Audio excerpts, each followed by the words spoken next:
জন্য নিতে হবে দুটো বড় সাইজের পেঁয়াজ।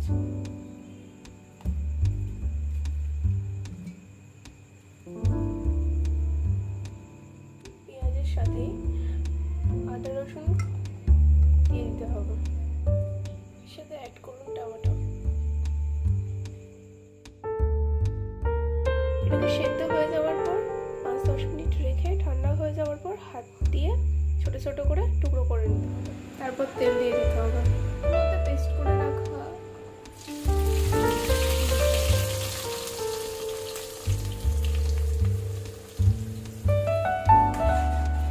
ভালো করে কষাতে হবে যাতে গন্ধ আসতে না থাকে কিছু তেলের বা পেস্ট করে রাখা যেটা টমেটো পেঁয়াজ আদা রসুনের গন্ধটা না থাকে। ভালোভাবে এটাকে কষাতে হবে।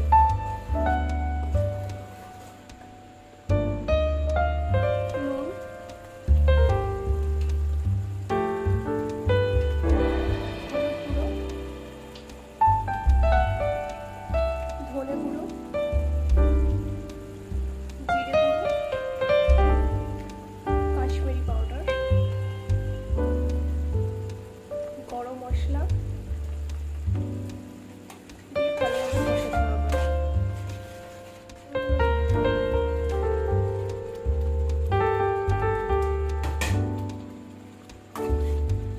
ভালোভাবে